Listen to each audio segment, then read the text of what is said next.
te amo más que ayer.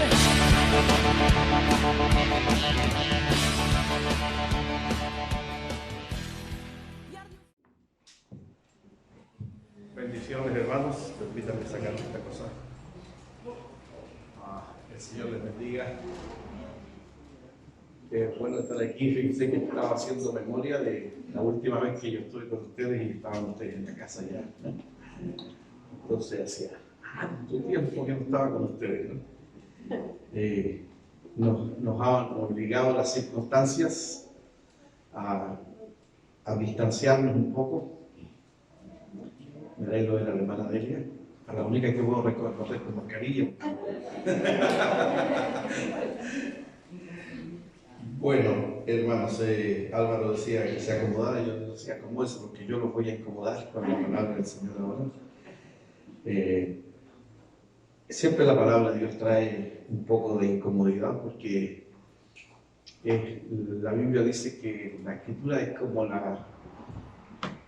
como el martillo que golpea la roca.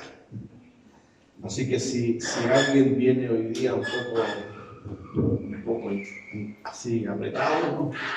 La palabra va a machacar sobre nuestras vidas. Y digo sobre nuestras vidas, ¿no? Porque ninguno de nosotros queda exento de la palabra de Dios. No es para ti, es para nosotros la palabra de Dios. Bueno, les invito a que abran su Biblia. Hoy día yo vengo muy tecnológico, voy a usar, hacía tiempo que no usaba la tablet, porque era un poco incómodo, pero ahora nos ayuda mucho la tecnología, ¿no? En el libro de Ruth, ¿cuántos han escuchado antes del libro de Ruth? Levanten la mano, ¿ves? Entonces, supongo que lo han leído también. Entonces, yo quiero que ustedes me ayuden en algún momento también, así que mantengan sus Biblias abiertas o sus celulares, porque muchos leen ahora la Biblia en el celular. Y le voy a pedir a Michael, ahí que está moviendo todas las perillas y todas las cosas, que a partir de ahora tome 30 minutos. Cuando sean 30 minutos, usted se ponga ahí y toque el teclado. Eso quiere decir que yo tengo que terminar. ¿Ya? Muy bien, leemos entonces, capítulo 1 de Ruth. Dice: en los días en que los jueces gobernaban Israel, un hambre severa azotó la tierra. Por eso un hombre de Belén de Judá dejó su casa y se fue a vivir a la tierra de Moab junto con su esposa y sus 2 hijos. El hombre se llamaba Elimelech y el nombre de su esposa era Noemí. Sus 2 hijos se llamaban Malón y Kelión. Eran efrateos de Belén en la tierra de Judá. Así que cuando llegaron a Moab se establecieron allí. Tiempo después murió Elimelech y Noemí quedó sola con sus 2 hijos. Ellos se casaron con mujeres moabitas. Uno se casó con una mujer llamada Orfa y el otro con una mujer llamada Ruth. Pero unos 10 años después murieron tanto Malón como Kelión.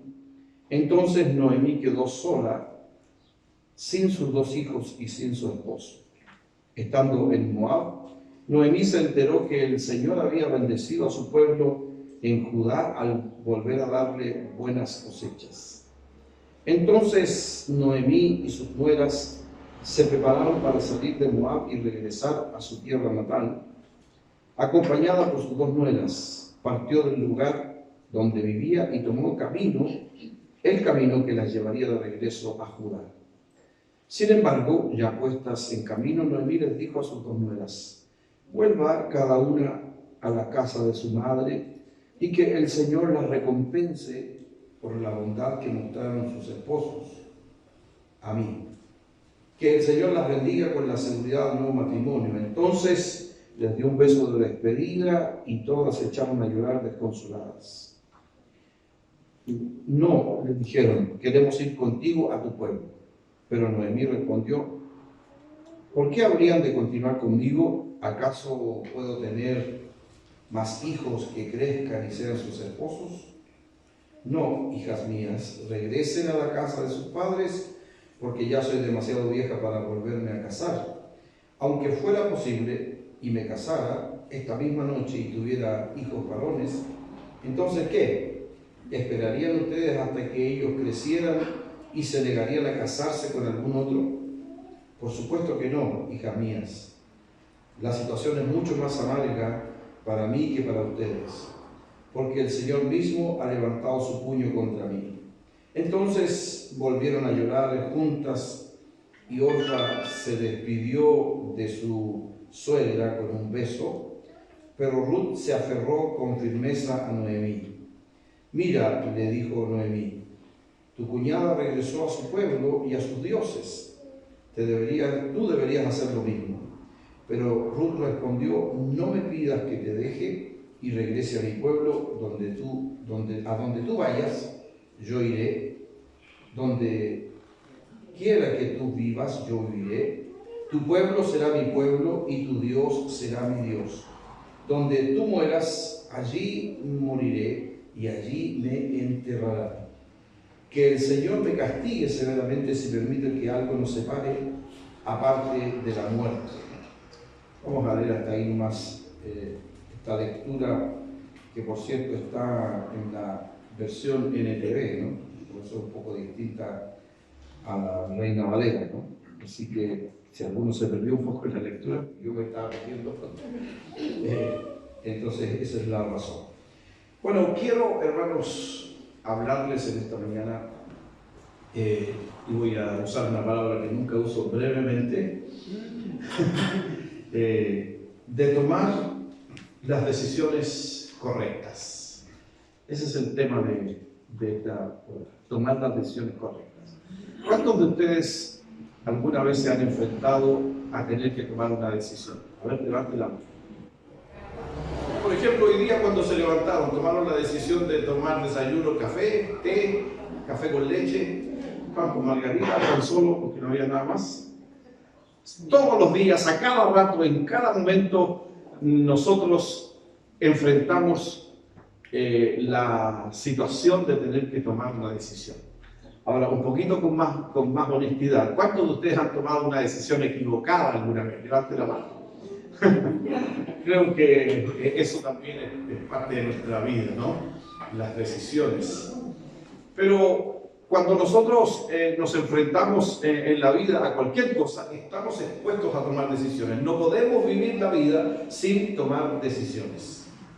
Tendríamos que vivir en un búnker o algo así, ¿no? En una burbuja, o en un cerro allá solo para no tener que enfrentar. Y aún así, siempre tendríamos que tomar, aunque sea la más pequeña decisión. Hermanos, a veces nosotros nos enfrentamos a esta situación y no consideramos el consejo, el mejor consejo que puede tener una persona es el consejo de la palabra de Dios. Bueno, para ponernos en contexto, no voy a hablar mucho de la cultura de la época porque hay muchas cosas culturales aquí que hay que saber, ¿no? Pero quiero hablar un poco del tiempo. Esta historia ocurre en el tiempo de los jueces, ¿ya? Un periodo que aconteció durante más o menos 400 años. Israel llega de Egipto, conquistan la tierra prometida y luego de eso ellos se afincan ahí en la tierra prometida, se reparten la tierra, la heredad, y comienzan a ser gobernados por jueces. Eran hombres que Dios levantaba para gobernar y para ayudarles. Generalmente los jueces eran libertadores, ¿ya? El periodo de los jueces se conoce como un periodo de un círculo vicioso y se repite 7 veces en esos 400 años. El pueblo de Israel cae en pecado, Dios los castiga, se arrepienten, Dios levanta una persona, un juez en este caso, los liberta y celebran esa libertad. Pero al cabo de un tiempo vuelven otra vez al mismo círculo vicioso, pecar, castigo, arrepentimiento, y fue muy, muy duro para ellos. En este periodo, entonces, es que ocurre la historia de Ruth. La historia de Ruth es también un poco romántica, ¿no? Porque ustedes pueden leer en los capítulos siguientes cómo Ruth conoce a su marido, ¿ya? ayudado por su suegra. Esas cosas extrañas, ¿no? Pero la suegra le dice, mira, vas a hacer tal cosa para que puedas encontrar un marido. Y el marido era, por cierto, ya estaba elegido, ¿no? Yo no sé si las suegras eligen marido, pero las mamás a veces le dice, este varón es el que te conviene. Este varón es el que te conviene. Bueno, eso va más adelante, ¿no? Y no quiero apartarme del tema. Israel trató de sobrevivir, ¿cierto?, en ese periodo, y la razón por la cual ellos caían frecuentemente en un pecado es que ellos, había una generación, dice al principio al principio del libro de Josué, ¿no? Y al final también dice que había una generación, y después lo va a repetir el libro de Ruth, que no conocía a Dios. Una generación que no conocía a Dios. Y esto es lo puntual aquí en la historia. Que la responsabilidad de que las generaciones que vienen conozcan a Dios es de esta generación. Por ejemplo, esos niños ahí que yo los quiero tanto, a mí no me molestan los niños, los hermanos saben que yo soy defensor de los niños. Ellos, ¿cómo van a conocer a Dios si nosotros, la generación más grande, no le mostramos a Dios? Y ellos, esa generación vivió viendo a sus padres tomar decisiones equivocadas. Y como no tenían en cuenta a Dios, entonces la siguiente generación ni siquiera se acordaba de Dios. Y de hecho muchos de ellos habían caído en la idolatría. Les recuerdo, uno de los jueces llamado Gedeón tenía un papá, ¿cierto? Y su papá era adorador del dios Baal. Entonces, los israelitas habían traído el mal a la tierra que Dios les había dado. Y eso los había llevado a confundir a los hijos. Hermano, no hay cosa peor que cuando los papás hacen algo y los hijos los están mirando, porque los hijos no van a hacer lo que los padres dicen, sino que van a hacer lo que los padres hacen. Yo tengo 4 hijas, seguramente ustedes se recordarán de Sara, ¿no?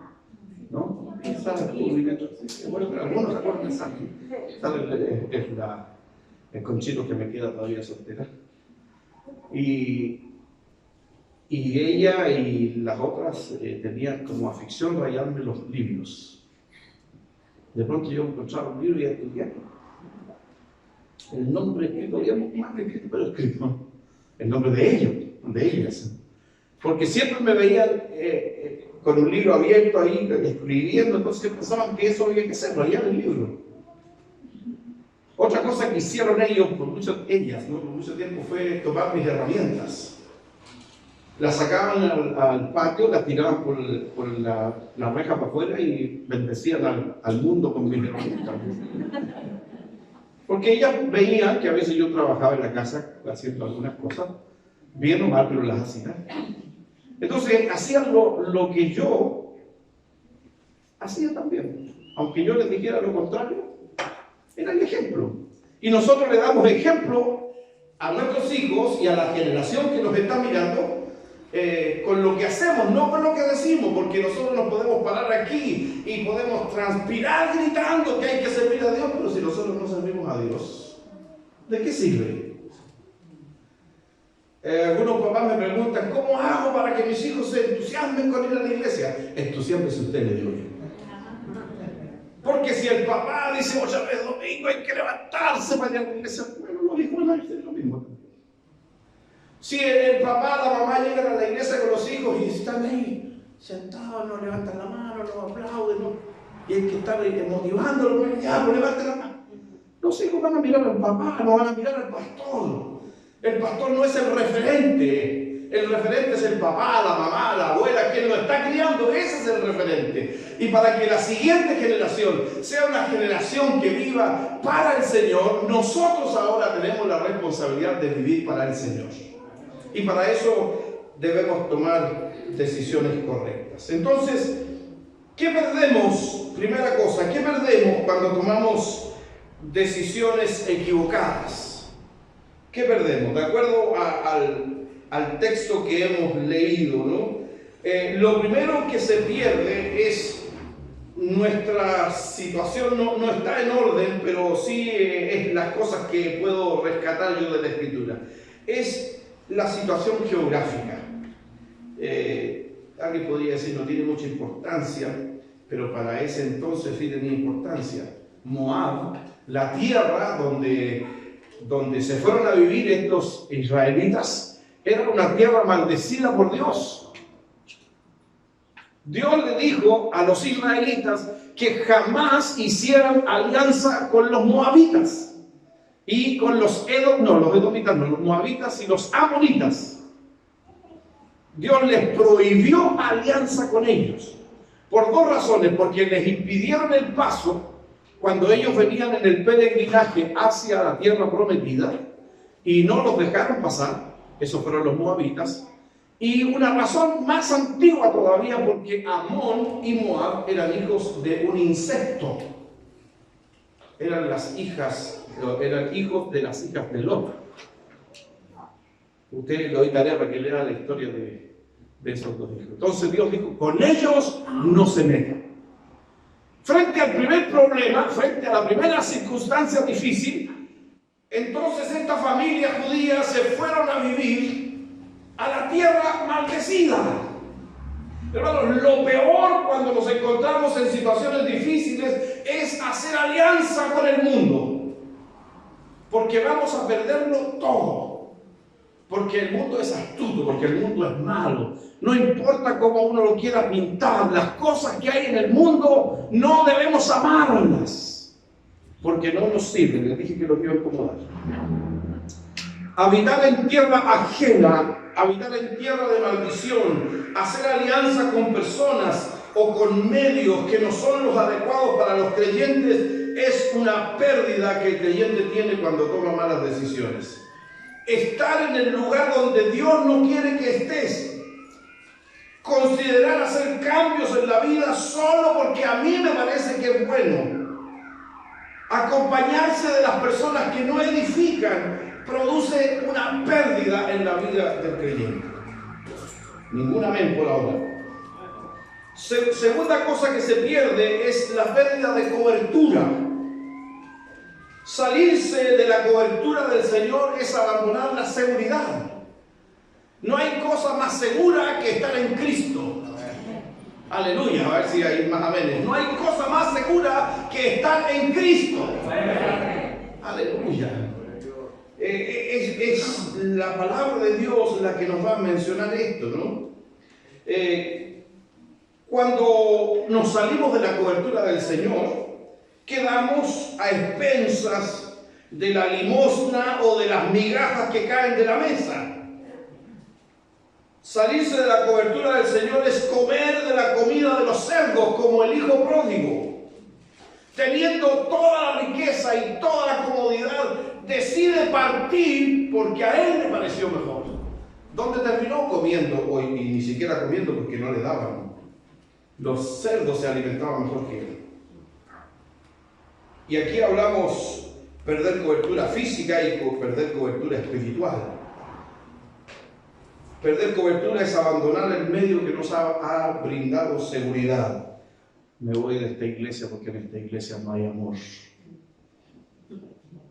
Alguien una vez llegó a una iglesia y le dijo, pastor, mire, he estado en varias iglesias y todavía no encuentro una iglesia perfecta y vengo para ver si aquí esta iglesia es perfecta. El pastor le dijo, mire hermano, antes de que usted entrara por esa puerta, esta iglesia era perfecta. No vamos a encontrar en ningún lugar perfección, solamente en el Señor. Y aunque los hermanos no sean perfectos, el Señor es perfecto. Y aunque el pastor no sea perfecto, porque no lo es, creo que el ser más imperfecto que existe es el pastor, porque no entiende a la gente que amados son los pastores. Continuamos. Otra pérdida es la pérdida de la continuidad. Todo lo que significaba para Noemí bendición terminó siendo una maldición. Perdió a su esposo. Probablemente no es tan complejo eso, es más natural, pero perdió también a sus 2 hijos. Y quedó sola porque los hijos no tuvieron hijos. Y quedó con 2 mujeres moabitas que no era lícito hacer alianza con ellos.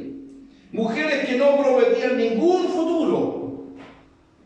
Viuda, desamparada, no hay peor escenario que ese para una mujer, especialmente en la cultura hebrea. La mujer que quedaba viuda y sin hijos era prácticamente una mujer que iba a morir, porque no tenía ningún sustento.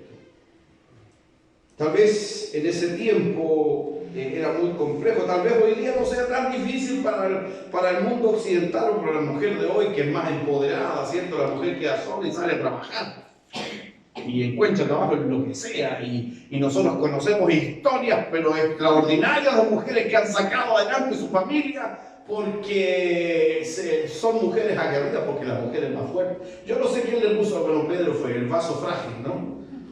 Pero más frágiles somos nosotros. Amén, digan las mujeres. Sí, el hombre le duele la cabeza y está grave. La mujer le duele la cabeza, le duele las piernas, le duele los brazos, le duele todo y sigue trabajando.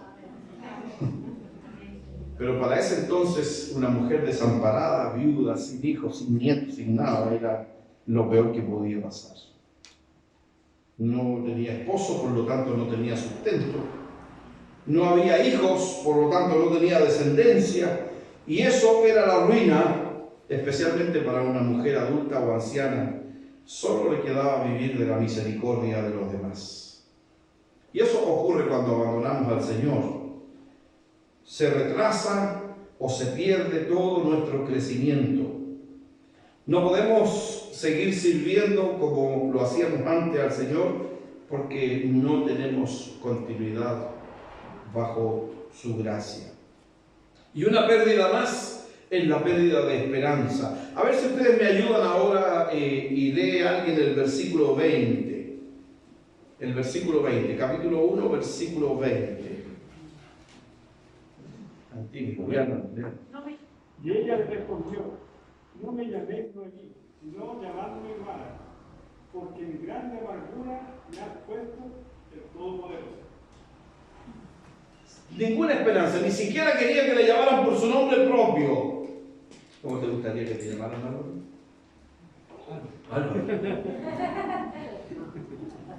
Ella vuelve, porque escuchó las buenas noticias, vuelve a su casa y la gente decía: ¿no es esa Noemí? Y decía: no me llamen así, llámenme Mara. Mara significa amarga.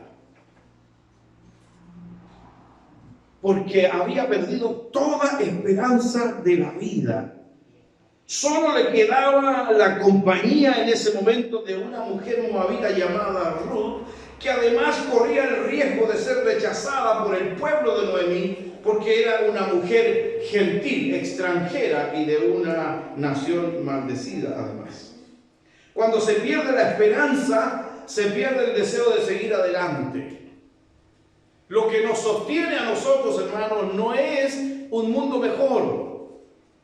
Nosotros no estamos aquí porque esperamos que este mundo cambie. Todos ganar mejores sueldos, todos tener mejores casas, todos tener un buen auto. No, esa no es nuestra esperanza. Nuestra esperanza es que Cristo viene por su iglesia y vamos a morar al lugar que Él preparó para nosotros. Amén. Eso es lo que nos sostiene. Cuando se pierde esa esperanza, no hay nada más que hacer.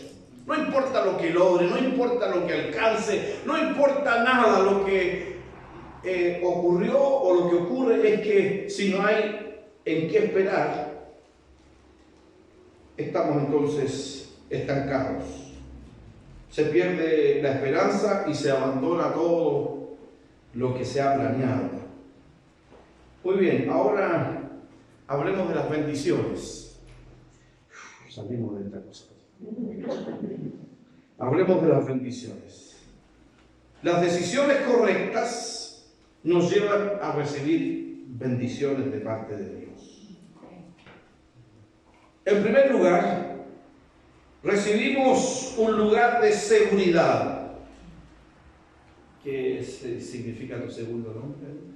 Belén, casa de pan. Casa de pan, ¿no?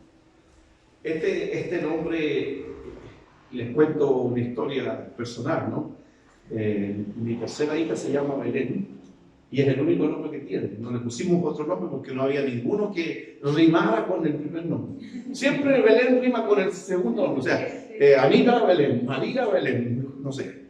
Pero no había ninguno que rimara, entonces no se nos ocurrió nunca otro nombre. Así que le pusimos Belén. Pero ¿sabe por qué le pusimos Belén? Por el significado. Porque cuando ella nació, nosotros estábamos viviendo una situación económica terrible. Y necesitábamos ayuda, y la única ayuda era que el Señor viniera en nuestro socorro. Y fue ahí que por primera vez yo comencé a hacer cosas con mis manos para el sustento de esa familia, que ya eran 3 hijas con esta que recién había nacido.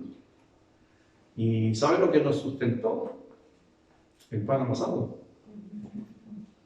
Porque unos hermanos me enseñaron a hacer pan amasado y yo comencé a vender pan amasado en la casa. Así que mi casa se transformó en Belén, casa de pan. Por eso ella se llama así. Es un testimonio vivo de una bendición que viene de arriba. Así que si alguien dice yo no puedo, está equivocado, porque yo era la persona más torpe que existía en la tierra en cuanto a hacer cosas manuales. Por ahí no iba mi don. Mi don era pegarle patadas a una pelota. Pero el Señor nos enseña y nos bendice cuando nosotros decidimos seguirle. Cuando tomamos decisiones correctas, entonces alcanzamos un lugar de seguridad.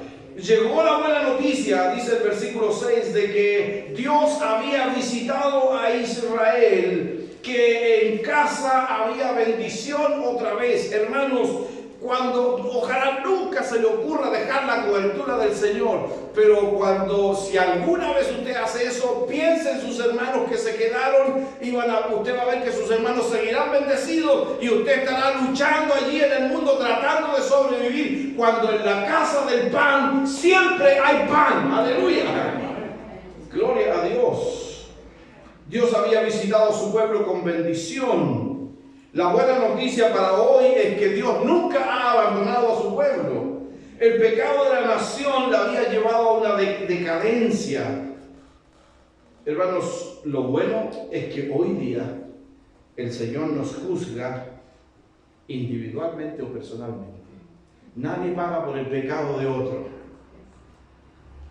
El profeta Ezequiel dijo: el alma que me care, esa morirá. Es decir, Dios va a tomar cuenta de cada uno en particular, no a una familia o no a una congregación. Cada uno de nosotros tendremos que pararnos delante del Señor, ante el tribunal de Cristo, y rendir cuenta de lo que hicimos con nuestra vida durante nuestro tiempo que le servimos aquí en esta tierra. No hay juicios colectivos, comunitarios, nada de eso. Todo es personal. Si tú abandonas la casa del Señor o la iglesia del Señor, el Señor no se va. Como dijo una vez un amigo mío, bueno, era amigo de la iglesia, en realidad era parte de la iglesia cuando yo era joven. Yo fui joven alguna vez por si acaso. Y lo sacaron de un cargo que él estaba ejerciendo en la iglesia y pusieron a otra persona, y él había hecho un buen trabajo. No entendimos por qué lo sacaron, pero lo sacaron. Y él se sentaba al final del templo y decía: voy a ver si ahora las cosas funcionan como cuando yo estaba. Hermanos, las cosas funcionan mejor cuando uno no está. Dios trabaja igual. Dios no tiene necesidad de nosotros, pero nos usa a nosotros. Esa es su misericordia, que Dios no nos necesita, sin embargo nos llamó, ¿no es verdad? No están convencidos de eso. Gracias al Señor por eso. El Señor sigue en la casa con los que se quedan. Segunda bendición, tenemos un lugar de continuidad, una familia nueva y una familia fructífera. Debemos nosotros hacer recuerdos de nuestra fe cuando llegamos a Cristo. ¿Cómo llegamos? éramos, según la palabra de Dios, éramos hijos de ira, pero ahora somos llamados hijos de Dios. El Padre nos llama hijos y eso es lo más importante. No es que nosotros llamamos a Dios Padre, sino que nuestro Padre Celestial nos llama a nosotros hijos.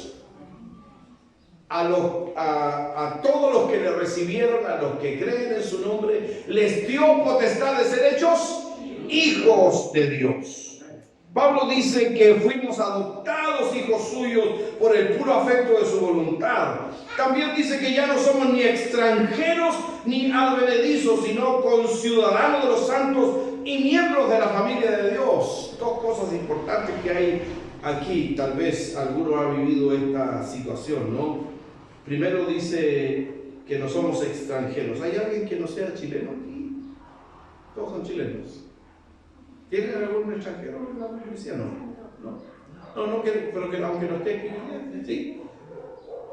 Pregúntenle cómo se siente vivir en una patria ajena y van a saber lo que significa ser extranjero, sin patria. Y lo otro dice advenedizos. Advenedizos significa sin casa. ¿A alguno de ustedes le ha tocado vida llegado alguna vez? Terrible, ¿no? Vivir siempre con la amenaza de que algún día nos van a decir, bueno, ya no nos podemos soportar más, tienen que irse. Pero la Biblia dice, el apóstol Pablo enseña en Efesios capítulo 2, que ya no somos ni extranjeros ni advenedizos. O sea, nosotros tenemos patria, nuestra ciudadanía está en los cielos y de allí nadie nos va a echar. Y segundo, tenemos casa, o sea, tenemos familia, una familia que tiene un Padre, el Padre Celestial, aleluya. Tenemos un Padre que nos ama, que nos bendice, que nos cuida, que protege a su familia, que nunca nos va a dejar solos. Bueno es el Señor, aleluya. Y además el Señor nos ha dado hermanos, hermanas, padres, madres, una familia continua y eterna. Mira el que está cerca suyo, aunque con la mascarilla no vemos, pero qué lindos son los hermanos, ¿verdad? Aunque sea una mentira, pero no importa. Qué bueno es. Yo me encontré hace unos días atrás con un muchacho que era parte de la iglesia donde yo estuve muchos años. Y fue un momento alegre, aunque fue muy breve, de saber que todavía estaba ahí. Porque es mi familia, es mi hermano. Aunque yo no lo haya visto hace mucho tiempo, pero sigue siendo mi hermano. Es una familia continua. Y es una familia verdadera, además. Tercera bendición, un lugar de provisión. No te olvidaste ahora, ¿no? Ya. Un lugar de provisión. Belén, ya dijimos, significa casa de pan.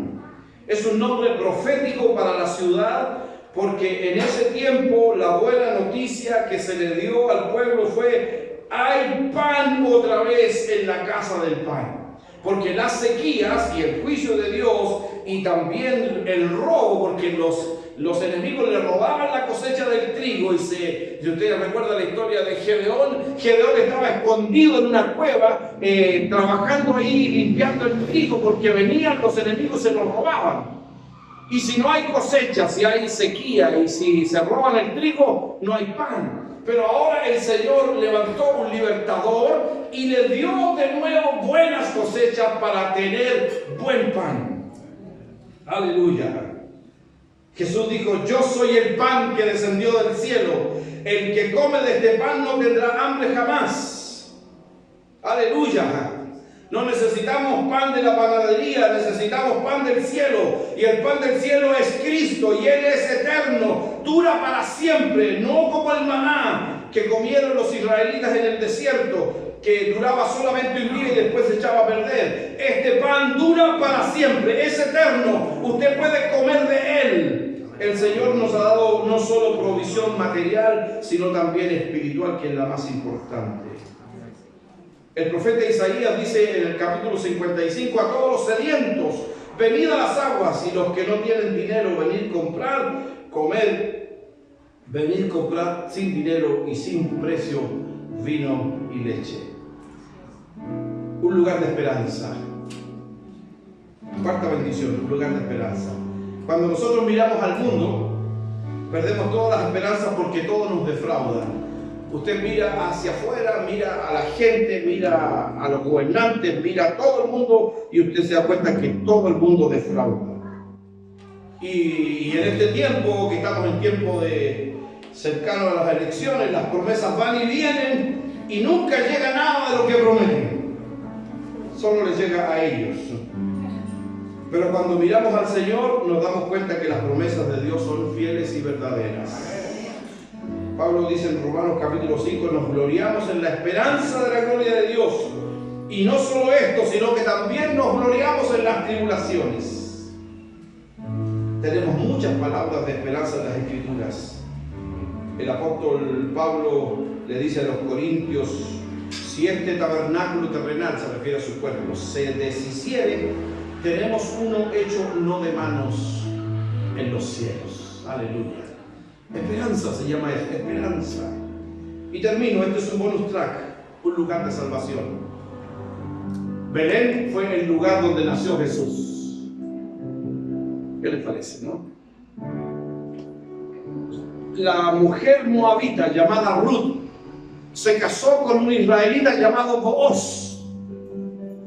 Booz fue el padre de Obed y Obed fue el padre de Isaí. Isaí fue el padre de David. Por lo tanto, Ruth viene a ser la bisabuela de David, quien es tipo de Cristo y entra en la genealogía mesiánica. Usted lea el capítulo 1 de Mateo, donde está la genealogía de Jesús, y usted se encontrará que hay 4 mujeres, y en esas 4 mujeres, 2 de ellas son gentiles. Primero Rahab, la mujer de Jericó, y segundo Ruth, la mujer moabita. Es decir, la gracia de Dios alcanza para todo. No importa si eres chileno o si eres, no sé de dónde seas, o si vives en Forestal o vives en otra parte, no importa quién sea, cuál sea tu apellido, cuál sea tu condición social, para ti hay esperanza y hay salvación, porque eso lo provee Cristo. ¡Aleluya!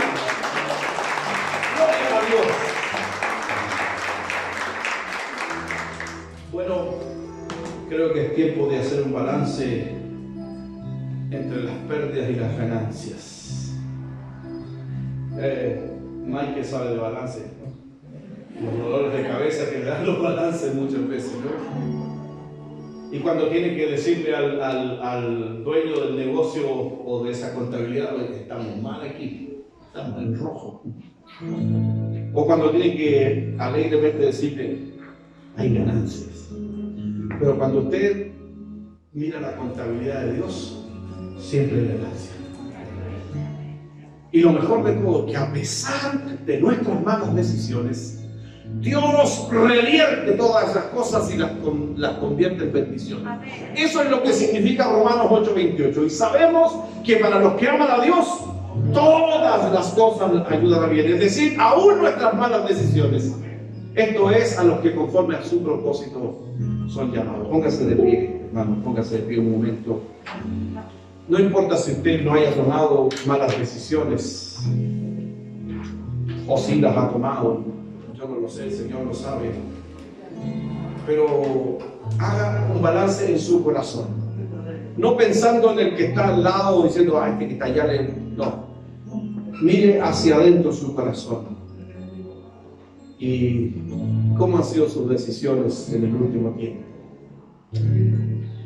Amado Dios, bendice a tu pueblo aquí ahora. Bendice a estos hermanos y hermanas que están presentes aquí, que tomaron la decisión hoy día de estar aquí. Bendice a aquellos que verán más tarde también esta predicación. Señor, que donde quiera que estén, sean bendecidos igual como los hermanos aquí presentes. En el nombre de Jesucristo. Señor, te pedimos perdón si hemos tomado decisiones equivocadas. Y te damos gracias porque tu bendición y tu misericordia son nuevas cada mañana y se renuevan sobre nuestra vida. Y Señor, permítenos tener el discernimiento y la gracia para poder, Señor, hacer lo que tú quieres. Por el bien de nuestra propia vida y por el bien de los que vienen, la generación que está creciendo, que seamos hombres y mujeres correctos, sabios, con discernimiento para tomar decisiones correctas y de esa manera dejarle un legado a la generación que se está levantando, que está empujando fuertemente para tomar lugar, que sean ellos los que sigan adelante con la tarea de anunciar tu evangelio y bendecir a los que necesitan bendición. Gracias, nuestro Dios y nuestro Padre, en el nombre de Jesús. Aleluya.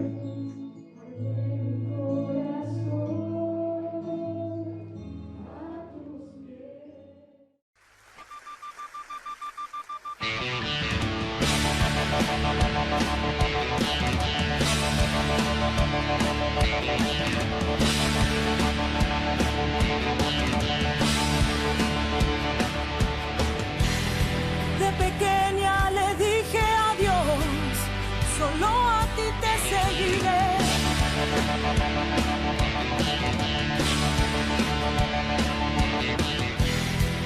Y al pasar los años, te amo más que ayer.